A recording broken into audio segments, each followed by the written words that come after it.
Imagine कर सकते हो दोस्तों, ऑलमोस्ट आधा ग्लास चीनी है ये। इतनी सारी चीनी को अब एक ही बारी में खा जाओ मुश्किल लगता है ना इमेजिन करना, लेकिन मिरिंडा की एक 600 ml की बोतल में इतनी ही चीनी होती है।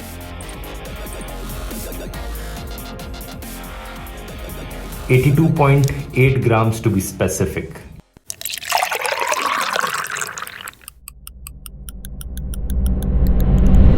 नमस्कार दोस्तों, सॉफ्ट ड्रिंक्स हमारी जिंदगी में इतनी कॉमन हो चुकी हैं कि आप दुनिया के किसी भी देश के किसी भी शहर में चले जाओ, एक कोका कोला की बोतल तो आपको हर जगह मिल ही जाती है। क्या आप जानते हैं दुनिया में सिर्फ 2 ऐसे देश बचे हैं जहां पर कोका कोला नहीं बिकती? एक है नॉर्थ कोरिया और दूसरा है क्यूबा।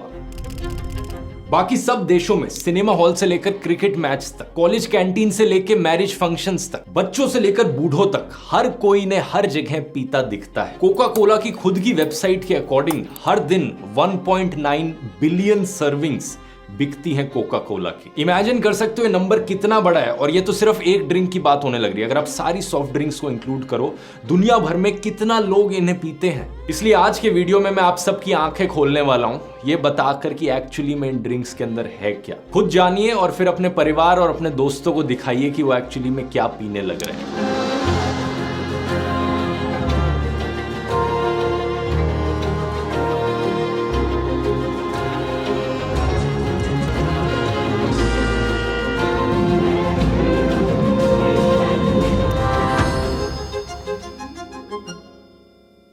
इस वीडियो की शुरुआत मिथ्स और अफवाहों से करते हैं, क्योंकि इस वीडियो का मकसद आप लोगों को डराना नहीं है झूठी बातें बोलकर। मैं आपको साइंटिफिकली बताना चाहता हूं कि एग्जैक्टली में आप क्या पीने लग रहे हैं। तो सॉफ्ट ड्रिंक्स को लेकर एक बड़ी मिथ ये है कि जो लोग इनसे नफरत करते हैं वो अक्सर इन्हें टॉयलेट क्लीनर कहते हैं। क्या पेप्सी और कोका कोला टॉयलेट क्लीनर से कंपेयर करी जा सकती है? इसका सीधा जवाब है नहीं। लोग इस कंपैरिजन को अक्सर इसलिए करते हैं क्योंकि टॉयलेट क्लीनर में कुछ एसिड्स होते हैं और कोल्ड ड्रिंक्स में भी कुछ एसिड्स होते हैं। कोल्ड ड्रिंक्स में जो अक्सर एसिड्स होते हैं वो सिट्रिक एसिड है और फॉस्फोरिक एसिड है। अब सिट्रिक एसिड एक ऐसी चीज है जो नेचुरली पाई जाती है, आपको नींबू और संतरों में भी सिट्रिक एसिड मिलता है। और फॉस्फोरिक एसिड दूसरी तरफ एक कॉमन फूड ग्रेड एडिटिव है। इसके लिए एक नंबर असाइन किया गया है E338। एक्चुअली में जहां पर भी ज्यादा चीनी मौजूद होती है वहां पर मोल्ड और बैक्टीरिया आसानी से ग्रो कर सकता है, और फॉस्फोरिक एसिड उसी बैक्टीरिया की ग्रोथ को प्रिवेंट करता है। इसलिए यही फॉस्फोरिक एसिड ना सिर्फ आपको सॉफ्ट ड्रिंक्स में मिलेगा बल्कि jams, processed meat, cereal bars, bottled coffee beverages जो होती हैं, baking powder, protein drinks, in fact cheese में भी आपको मिलेगा। अब इंटरेस्टिंगली यही दोनों एसिड्स आपको कई टॉयलेट क्लीनर्स में भी मिलेंगे। अक्सर जो होममेड टॉयलेट क्लीनर बनाया जाता है उसमें विनेगर, बेकिंग सोडा के साथ साथ लेमन जूस भी डाला जाता है। लेकिन फिर भी सॉफ्ट ड्रिंक्स और टॉयलेट क्लीनर्स को कंपेयर करना एक दूसरे से गलत होगा, क्योंकि केमिस्ट्री में आपने स्कूल में पढ़ा होगा कि कुछ एसिड्स होते हैं जो माइल्ड होते हैं, डाइल्यूट एसिड्स होते हैं, कुछ एसिड्स होते हैं जो कॉन्सेंट्रेटेड होते हैं, ज्यादा स्ट्रॉन्ग होते हैं। बिना ज्यादा डिटेल में जाए, फॉस्फोरिक एसिड एक वीक एसिड है और टॉयलेट क्लीनर्स में अक्सर और ज्यादा स्ट्रॉन्ग केमिकल्स होते हैं, जैसे कि सोडियम हाइपोक्लोराइड और हाइड्रोक्लोरिक एसिड, जो बहुत स्ट्रॉन्ग स्टेन्स हैं उन्हें क्लीन करने के लिए इनका यूज किया जाता है। वैसे हाइड्रोक्लोरिक एसिड हमारे पेट में भी मौजूद होता है, गैस्ट्रिक एसिड का एक मेन कॉम्पोनेंट होता है। अब हमारे पेट को आप टॉयलेट क्लीनर से तो कंपेयर नहीं करेंगे ना, क्योंकि केमिस्ट्री एक कॉम्प्लेक्स चीज है। एक कॉमन कॉन्स्टिट्यूएंट के बेसिस पे ऐसे कंक्लूजन्स नहीं निकाले जा सकते। एक और पॉइंट जो अक्सर दिया जाता है कि एक सॉफ्ट ड्रिंक का जो पीएच लेवल होता है वो एक टॉयलेट क्लीनर के पीएच लेवल के बराबर है। पीएच लेवल आपने स्कूल में पढ़ा होगा, एसिडिटी मेजर करी जाती है इससे कि कोई सब्सटेंस कितना एसिडिक है। तो सॉफ्ट ड्रिंक्स का पीएच लेवल आमतौर पर 2.5 के अराउंड होता है। लेकिन क्या आप जानते हैं लेमन जूस कितना एसिडिक है? उसका पीएच लेवल 2.0 से लेकर 2.6 के बीच में होता है। पोमोग्रेनेट्स, अनार जो है, उसका कितना है पीएच लेवल? 2.9 के अराउंड। ग्रेप्स का भी इतना ही होता है। ये मिथ आपके मन में क्लियर हो गई तो आप सवाल पूछोगे कि क्या सॉफ्ट ड्रिंक्स पीना सही है? फिर इसका जवाब भी काफी सीधा है दोस्तों, नहीं। क्यों नहीं, इसकी अब बात करते हैं। लेकिन इसकी बात करने से पहले एक और सवाल आपके मन में आ रहा होगा कि अगर वैसे भी मैं सॉफ्ट ड्रिंक्स को एक्सपोज ही करने वाला हूं तो यहां पर उन्हें डिफेंड क्यों कर रहा था ये रूमर्स की बात करके? इसके पीछे सिंपल सा रीजन है दोस्तों, मिस इन्फॉर्मेशन एक हानिकारक चीज है। चाहे उससे जो कंक्लूजन निकले वो सही हो या गलत, मिस इन्फॉर्मेशन के जरिए वो कंक्लूजन नहीं निकालना है हमें। तो आइए अब समझते हैं कि सॉफ्ट ड्रिंक्स हानिकारक क्यों हैं। अब यहां पर मैं कोई सीक्रेट इंग्रेडिएंट्स की बात नहीं करूंगा, अक्सर जो कंटेमिनेशन देखने को मिलती है, जैसे कि काफी पहले खबरें आज सुनने को मिली थी हमें कि कोल्ड ड्रिंक्स में पेस्टिसाइड्स पाए गए। Soft drinks that are being sold in Delhi, Coke brands have 30 times higher pesticide residues, and the Pepsi brands have 36 times higher pesticide residues. ये 2004, 2006 और फिर 2016 में फिर से हुआ था, लेकिन ये एक अनयूजुअल चीज है, ऐसा आमतौर पर होता नहीं है। इस वीडियो के लिए मैं एज्यूम करना चाहूंगा कि हम जिन सॉफ्ट ड्रिंक्स की बात कर रहे हैं उनमें कोई भी ऐसी कंटेमिनेशन नहीं है, सिर्फ प्योर वही ड्रिंक है जो कंपनी बनाना चाह रही है। बॉटल को घुमाइए और इंग्रेडिएंट्स लिस्ट चेक कीजिए। वीडियो के शुरू में मैंने मिरिंडा का एग्जांपल लिया था, वो पेप्सी को का एक ब्रांड है। उसी एग्जांपल को कंटिन्यू रखते हैं, लेकिन कोका कोला की तरफ से भी एक सिमिलर ब्रांड आपको मिलेगा, फैंटा। ये दो सबसे बड़ी कंपनीज हैं, पेप्सी को और कोका कोला, और मिरिंडा और फैंटा एक दूसरे के कॉम्पिटिटर्स हुए। पहले कैलोरीज देखते हैं। पीछे लिखा है 100 ml में 55 कैलोरीज है, तो 600 ml की बोतल में 55 टाइम्स 6 330 कैलोरीज हुई। अब एक कंपैरिजन ड्रॉ किया जाए, ये एक बोतल में उतनी ही कैलोरीज हैं जितनी 2 आलू के परांठों में कैलोरीज होती है। इतना ही नहीं, अगर आप एक मसाला डोसा खाएंगे एक कटोरी भर सांबर के साथ और नारियल की चटनी के साथ, आप जितनी कैलोरीज कंज्यूम करेंगे वो इतनी होंगी या इससे कम ही होंगी। शायद आप सोचोगे कि कौन सी बड़ी बात है। पॉइंट ये है दोस्तों कि जब आप आलू के परांठे खाओगे या मसाला डोसा खाओगे, वो आपका लंच हो सकता है, आपका पेट भर जाता है उसमें।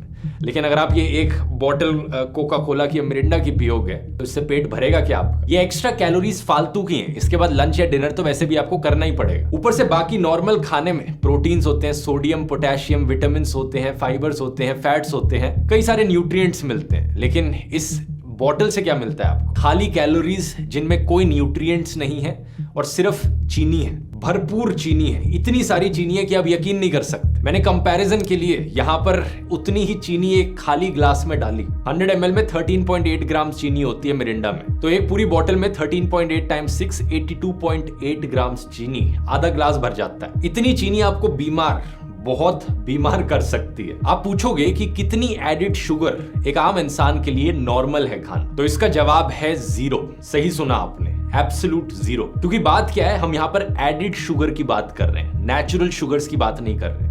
नेचुरल शुगर्स हमारी बॉडी को वैसे भी नेचुरल फूड से मिल जाती है। दूध में लैक्टोस होता है, फ्रूट्स फल में फ्रुक्टोस होता है, ये सब नेचुरल शुगर्स के एग्जाम्पल हैं। जब आप दूध पीते हो या फ्रूट्स खाते हो, आपको ये नेचुरल शुगर्स मिलती है जिनसे एनर्जी मिल जाती है आपको, और यही नेचुरल शुगर्स आपकी बॉडी की नीड्स को कंप्लीट कर देती है। दूसरी एडिड शुगर वो होती है जो एक्स्ट्रा चीनी डाली गई है हमारे खाने में, जो हम खाना बनाते वक्त या फूड प्रिपेयर करते वक्त एक्स्ट्रा चीनी डालते हैं। और अमेरिकन हार्ट एसोसिएशन के अकॉर्डिंग हमारी बॉडी को कोई भी एडिड शुगर की जरूरत नहीं है प्रॉपरली फंक्शन करने के लिए। तो बॉडी की तरफ से रिक्वायरमेंट 0 एडिड शुगर की है। लेकिन फिर भी अगर आप पूछो कितना टॉलरेट कर सकती है हमारी बॉडी, कितनी एडिड शुगर खाना सेफ है हमारी बॉडी के लिए, तो रेकमेंडेड जो लिमिट है दोस्तों, एक एडल्ट आदमी के लिए है 36 ग्राम्स एक दिन में, और एक औरत के लिए है 25 ग्राम एडिड शुगर एक दिन में। और इस मिरिंडा की 600 ml की बोतल में 82.8 ग्राम्स चीनी है। एक बोतल पी और आप अपनी डेली रेकमेंडेड लिमिट से आगे निकल जाओगे। इसलिए मैं कहता हूं हर रोज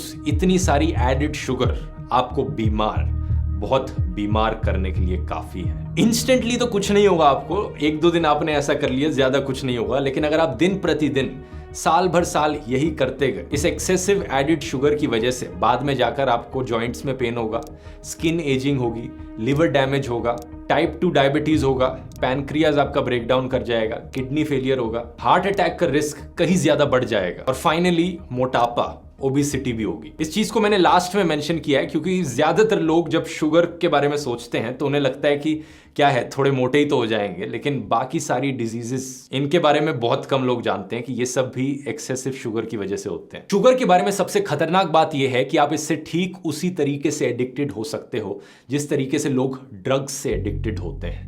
2017 की एक स्टडी ने शुगर एडिक्शन को कोकेन एडिक्शन से कंपेयर किया था। यही रीजन है कि आप अपने आसपास अपने जिंदगी में लोगों को जब देखते हो, जो लोग सॉफ्ट ड्रिंक्स पीते हैं वो काफी रेगुलरली सॉफ्ट ड्रिंक्स को पीते हैं। ऐसे बहुत कम लोग आपको मिलेंगे जो कहेंगे कि मैं सिर्फ 3-4 महीने में एक बार ही सॉफ्ट ड्रिंक पीता हूं। जो लोग शुगर से एडिक्टेड हैं वो या तो रेगुलरली सॉफ्ट ड्रिंक्स पिएंगे, या अगर रेगुलरली सॉफ्ट ड्रिंक्स नहीं पी रहे तो वो कैंडीज खाएंगे, चॉकलेट्स खाएंगे, मिठाइयां खाएंगे, आइसक्रीम्स खाएंगे, जिन चीजों चीजों में ज्यादा चीनी पाई जाती है, ज्यादा एडिड शुगर की मात्रा देखने को मिलती है, वो लोग रेगुलरली इन चीजों को कंज्यूम करेंगे। शुगर ओवरडोज की बात बाकी देशों में कई समय से चलने लग रही है। यही रीजन है कि साल 1964 में पेप्सिको ने डाइट पेप्सी लॉन्च करी थी और कोका कोला ने साल 1982 में डाइट कोक लॉन्च करी। इन दोनों डाइट वर्जन्स में सॉफ्ट ड्रिंक्स के 0 कैलोरीज हैं और 0 एडिड शुगर है।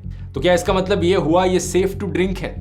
इन डाइट सॉफ्ट ड्रिंक्स में आर्टिफिशियल स्वीटनर्स का इस्तेमाल किया जाता है, जैसे कि एस्पर्टेम, सैचरिन और सुक्रालोस। और इन आर्टिफिशियल स्वीटनर्स की दोस्तों एक बड़ी कंट्रोवर्शियल हिस्ट्री रही है। कई ऐसी स्टडीज करी गई हैं जिन्होंने इन्हें कैंसर से लिंक किया था, जिसकी वजह से कई जगहों पर इन्हें बैन भी कर दिया गया था। लेकिन कुछ ऐसी भी स्टडीज करी गई हैं कुछ और ऑर्गेनाइजेशंस के द्वारा जिन्होंने कहा कि नहीं, ऐसा कोई कैंसर लिंक नहीं पाया गया है। एक लेटेस्ट स्टडी जो सिर्फ आज से 5 महीने पहले करी गई थी, 24 मार्च 2022 को फ्रांस में करी गई थी। ये 1 लाख एडल्ट्स पर 7-8 सालों के लिए इन्होंने देखा कि कोई इफेक्ट आ रहा है लोगों में कि नहीं। तो इन्होंने पाया कि एस्पर्टेम से एक्चुअली में कैंसर का रिस्क बढ़ता है। अगर आप centre for science in the public interest CSPI की ऑफिशियल वेबसाइट देखेंगे तो वहां पर भी आपको दिखेगा कि एस्पर्टेम को कैंसर से लिंक्ड पाया गया है। कुछ और स्टडीज ने इन आर्टिफिशियल स्वीटनर्स को लिंक किया है heart disease, stroke, diabetes, kidneys की टॉक्सिसिटी, लिवर की टॉक्सिसिटी, मेंटल हेल्थ प्रॉब्लम्स और बर्थ डिफेक्ट से भी। लेकिन फिर भी यहाँ बेनिफिट ऑफ डाउट मैं इन्हें देना चाहूंगा। अज्यूम कर लेते हैं कि जो भी स्टडीज इनके फेवर में करी गई हैं वो सच है और बाकी सारी गलत है। ये चीज साइड में रखकर अब बाकी इंग्रेडिएंट्स को गौर से देखते हैं। ये बस शुरुआत है दोस्तों, एक एक करके मैं आपको दिखाने वाला हूं कि और क्या क्या चीजें इनके अंदर डली हुई हैं। अगला खतरनाक इंग्रेडिएंट जो इनके अंदर डला हुआ है वो है कैरेमल। एक्चुअली में पेप्सी और कोका कोला का जो आप डार्क ब्राउन ब्लैक कलर देखते हैं ये आता है कैरेमल से। और 2012 के आपको कई न्यूज आर्टिकल्स मिल जाएंगे जो कैरेमल को कैंसर से लिंक करते हैं। कैरेमल है क्या चीज वैसे? बेसिकली चीनी को जलाना हुआ ये। शुगर को हीट किया जाता है अमोनिया और सल्फाइड्स के साथ। ऐसा करने से एक बाय प्रोडक्ट निकलता है 4-MI, 4-मिथाइल इमिडाजोल। कई स्टडीज ने इसे कैंसर से लिंक किया है और कैलिफोर्निया स्टेट में इसे कार्सिनोजेन लिस्ट किया जाता है। वहां का कानून कहता है कि इस कार्सिनोजेन की मात्रा किसी भी खाने में, पीने की चीज में अगर 29 माइक्रोग्राम से ज्यादा है तो अलाउड नहीं है, लेकिन 29 माइक्रोग्राम से कम अलाउड है। 2012 के न्यूज आर्टिकल्स के अकॉर्डिंग इन सॉफ्ट ड्रिंक के सैंपल्स में 138 माइक्रोग्राम्स तक पाया गया था, परमिटेड लिमिट से 4 गुना ज्यादा। इस कंट्रोवर्सी के बाद कोका कोला ने कहा कि वो अपना फॉर्मूला बदल देंगे और एक नया फॉर्मूला इस्तेमाल करेंगे जिसमें 4-MI की मात्रा कम होगी। लेकिन ये चेंजेस इन्होंने सिर्फ अमेरिका में किए। इंडिया जैसे देशों में और बहुत सारे अलग अलग डेवलपिंग कंट्रीज में इनको लेकर कोई कानून नहीं बने हुए। सिमिलर न्यूज 2014 में दोबारा देखने को मिली थी जब एक ऑर्गेनाइजेशन ने अलग अलग सॉफ्ट ड्रिंक्स को चेक किया 4-MI की मात्रा चेक करने के लिए, और एक बार फिर से इन सारी सॉफ्ट ड्रिंक्स में इसकी ज्यादा मात्रा पाई गई थी। यहाँ पे एक साइड नोट मैं आपको बताना चाहूंगा, कोई भी खाने की चीज जब एक हद से ज्यादा जल जाती है तो वो आपकी हेल्थ के लिए अच्छी नहीं होती। अगर आपकी जो ब्रेड है जो आपने टोस्टर में डाल रखी है वो काली पड़ गई है, या आपकी सब्जियां इतनी ज्यादा जल चुकी हैं कि उनमें काला काला दिखने लग रहा है, उन्हें मत खाइए। इनमें एक्रिलेमाइड की ज्यादा मात्रा देखने को मिलती है और वर्ल्ड हेल्थ ऑर्गेनाइजेशन के अकॉर्डिंग एक्रिलेमाइड एक प्रोबेबल ह्यूमन कार्सिनोजेन है। हाई चांस है कि इससे कैंसर हो सकता है। यही सेम लॉजिक यहाँ पर भी इस्तेमाल हो रहा है। जब चीनी को आप अगर एक हद से ज्यादा जला दोगे कैरेमल बन जाता है, लेकिन वो भी कैंसर कॉज कर सकता है। अब आप में से मिरिंडा फैंटा पीने वाले लोग सोचेंगे चलो बाल बाल बच गए, हमारे लिए अच्छा है, गुड न्यूज की हमारी ड्रिंक्स में काला रंग नहीं डला हुआ। तो अगली चीज आप लोगों के लिए, तो क्या खत्म नहीं होता बे?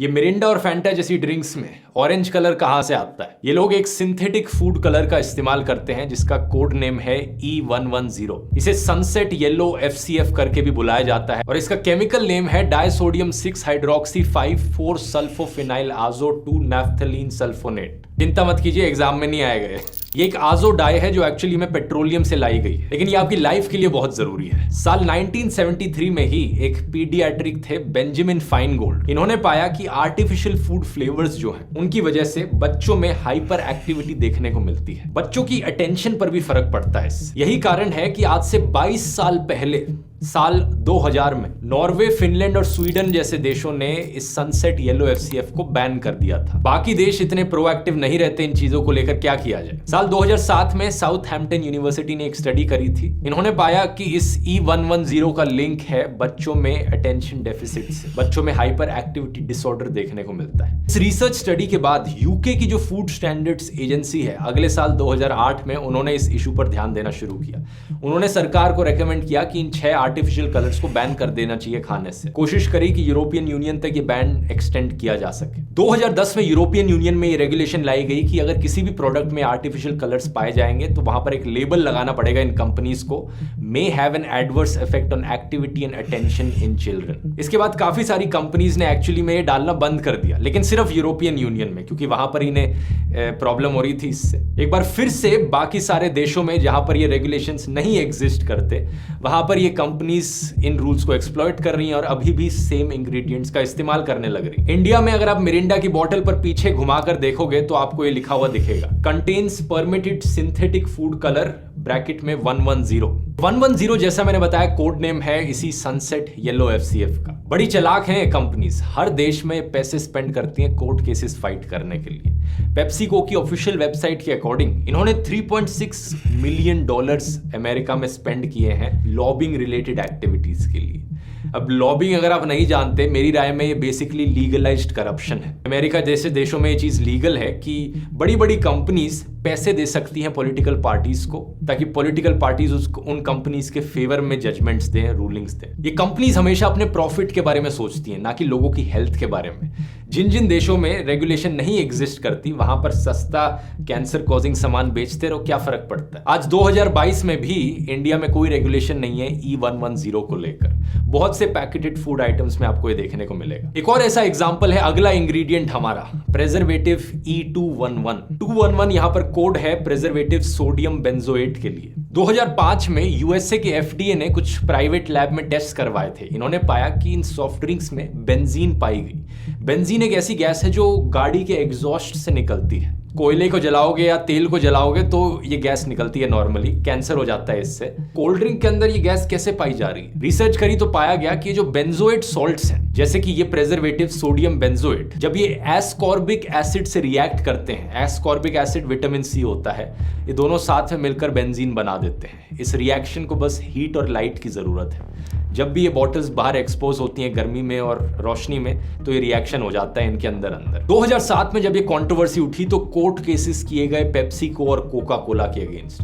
अगले साल 2008 में खबर आई कि कोका कोला अपने प्रोडक्ट से सोडियम बेंजोएट को हटा देगा, नहीं इस्तेमाल करेगा अपनी सॉफ्ट ड्रिंक्स। अब बोलोगे अच्छी चीज है, लेकिन फिर से जैसा मैंने बताया, जिन देशों में कोर्ट केसेस लड़े जा रहे हैं वहां पर एक्शन लिया जाता है। इंडिया में आज के दिन भी ये एक पॉपुलर प्रेजर्वेटिव है जो यूज किया जाता है सॉफ्ट ड्रिंक्स में। वैसे भी एक्सेसिव सोडियम, ज्यादा नमक खाने में हाइपरटेंशन कॉज कर सकता है। यही रीजन है कि अक्सर जंक फूड और हाइपरटेंशन को साथ में लिंक किया जाता है। अब आते हैं हम अपने अगले इंग्रेडिएंट पर, फॉस्फोरिक एसिड। इसकी बात मैंने वीडियो के शुरू में करी थी। कुछ कोल्ड ड्रिंक्स में फॉस्फोरिक एसिड होता है मोल्ड और बैक्टीरिया की ग्रोथ को प्रिवेंट करने के लिए। ये कोई इतनी बेकार चीज नहीं है, क्योंकि दूध में भी फॉस्फोरिक एसिड पाया जाता है। लेकिन फॉस्फोरिक एसिड का नुकसान ये है कि ज्यादा इसे लोगे तो इससे दांत खराब हो सकते हैं, डेंटल कोरोजन हो सकता है। तो यही रीजन है, एक छोटा सा एडवाइस जो अक्सर बच्चों को दिया जाता है कि ज्यादा सॉफ्ट ड्रिंक्स मत पिया करो, दांत खराब हो जाएंगे। दांत खराब होना फॉस्फोरिक एसिड की वजह से बाकी सारी चीजों से अगर आप कंपेयर करोगे सबसे इनसिग्निफिकेंट चीज लगती है। इसके अलावा अगर हम बाकी बचे हुए इंग्रेडिएंट्स की थोड़ी एनालिसिस करें तो एसिडिटी रेगुलेटर्स डले होते हैं। मैं मिरिंडा का ही एग्जांपल ले रहा हूं, लेकिन ये सारी चीजें आपको बहुत सी सॉफ्ट ड्रिंक्स में मिलेंगी। एसिडिटी रेगुलेटर 330 जो कि सिट्रिक एसिड है, यह आमतौर पर आपके नींबू में भी होता है और इससे थोड़ा सा खट्टा टेस्ट आता है, वही टेस्ट लाने के लिए इसे ऐड किया जाता है। इसके अलावा 331 जो है वो है सोडियम साइट्रेट, एक क्रिस्टलीन सॉल्ट जो सिट्रिक एसिड के ही फर्मेंटेशन से बनता है। ये एक्चुअली में एसिडिटी कम करने में मदद करता है सॉफ्ट ड्रिंक की, और इसके अलावा खराब ना हो जाए सॉफ्ट ड्रिंक ऑक्सीडाइजेशन की वजह से, उसे भी प्रिवेंट करता है। इसके अलावा फिर आप इंग्रेडिएंट लिस्ट में देखेंगे केमिकल्स डले हुए हैं स्टेबिलाइजर्स। E1450 जिसे कहा जाता है स्टार्च सोडियम ऑक्टेनाइल सक्रिनेट, और E445 जिसे जाना जाता है एज एस्टर गम। स्टेबिलाइजर्स और इमल्सिफायर्स एक्चुअली में दो लिक्विड जो एक दूसरे के अंदर मिल नहीं सकते उसे मिलाने का काम करते हैं। स्टेबिलाइजर्स जो सॉल्यूशन की होमोजेनिटी है उसे भी मेंटेन करते हैं, मतलब कोई लंप फॉर्मेशन ना हो। जब आप किसी भी सॉफ्ट ड्रिंक को देखते हैं वो एक जैसी साधारण दिख रही होती है, ऐसा नहीं कि उसमें कोई सॉलिड फॉर्म होने लग गए हो बीच बीच में। ठीक है, ये इसमें कुछ इतनी हानिकारक चीज नहीं है। और फाइनली इसके बाद कार्बोनेटेड वाटर डला होता है सॉफ्ट ड्रिंक में, जो पानी है विद कार्बन डाइऑक्साइड। इससे वो फिज आता है कोल्ड ड्रिंक का। जिन लिक्विड्स में कार्बन डाइऑक्साइड डला होता है उन्हें हम सोडा करके पुकारते हैं। तो सारी ये सॉफ्ट ड्रिंक्स हैं ये बेसिकली शुगरी सोडाज हैं, क्योंकि अगर हम बाकी सारे इंग्रेडिएंट्स को इग्नोर कर दें तो मेन इंग्रेडिएंट्स जो यहाँ पर हैं वो है पानी, स्पेसिफिकली कार्बोनेटेड वाटर जिस पानी में गैस है, और चीनी, इसलिए शुगरी सोडा। तो ये है सॉफ्ट ड्रिंक्स का पूरा डीएनए दोस्तों। अगली बारी कोई गेस्ट आपके घर में आता है, आप उन्हें ये ड्रिंक ऑफर करते हैं, तो आप उनसे पूछ सकते हैं, भाई साहब क्या आप पीना चाहेंगे पानी जिसमें कार्बन डाइऑक्साइड डला है और साथ में ढेर सारी चीनी है, अलॉन्ग विद आर्टिफिशियल कलर्स जैसे कि कैरेमल जिसकी वजह से ब्राउन कलर आता है, साथ में प्रिजर्वेटिव्स लाइक सोडियम बेंजोएट और acidity regulators like sodium citrate और स्टेबलाइजर जिसमें डले हुए हैं starch sodium octenyl succinate, whose regular intake has been reported to increase the risk of obesity, diabetes, osteoporosis, dental corrosion, hypertension and other ailments। अरे कहना क्या चाहते हो? सॉफ्ट ड्रिंक सर, क्या आप सॉफ्ट ड्रिंक पीना चाहेंगे? नहीं, सीरियसली सोचो, कौन पीना चाहेगा इसे इतना सब सुनने के बाद। 2014 में कोका कोला, पेप्सिको और कई और बड़ी फूड बेवरेज कंपनीज जैसे कि मैकडॉनल्ड्स और केलॉग्स ने कहा था कि वो 12 साल से कम के बच्चों के सामने मार्केटिंग नहीं करेंगे अपने प्रोडक्ट्स की। लेकिन आज के दिन भी इनडायरेक्ट मार्केटिंग आपको देखने को मिलती है। स्कूल्स में क्रिकेट टूर्नामेंट्स और क्विजेज ऑर्गेनाइज किए जाते हैं जिन्हें कोका कोला स्पॉन्सर करती है।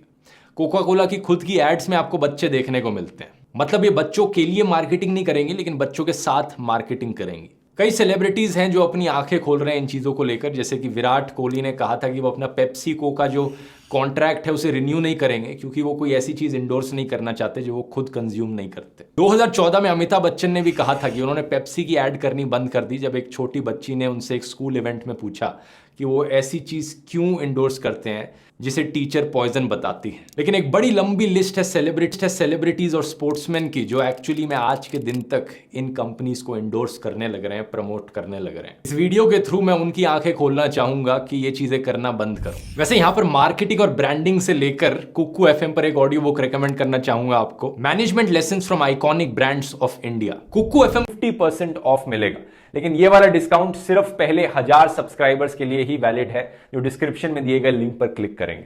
तो जरूर जाकर चेकआउट करिए। अब अपने टॉपिक पर वापस आओ।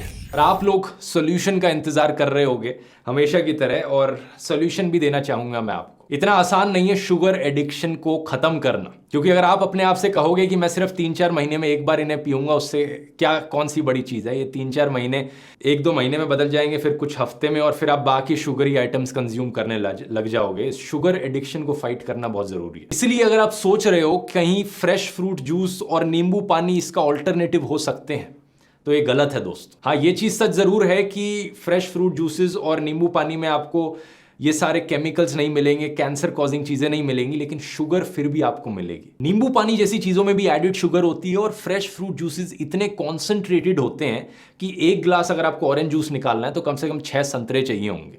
और जैसा मैंने बताया था, फ्रूट्स के अंदर नेचुरल शुगर्स होती हैं अपनी। उन नेचुरल शुगर्स को अगर आप नॉर्मल मात्रा में लोगे कोई प्रॉब्लम नहीं है, लेकिन अगर इतना कॉन्सेंट्रेट कर दोगे, उन 10-10 संतरे एक साथ खाने लग जाओगे, एक छोटे से ग्लास ऑरेंज जूस का इक्विवेलेंट जो हुआ, तो आपके लिए हेल्थ के लिए अच्छा नहीं होगा। वो फिर शुगर की मात्रा फिर से ज्यादा हो जाएगी। तो इनका सॉल्यूशन एक्चुअली में काफी सिंपल है। कोल्ड ड्रिंक्स बाहर निकालो, फ्रूट जूसेस बाहर निकालो, नींबू पानी बाहर निकालो और सिंपली पानी पियो। सही सुना आपने।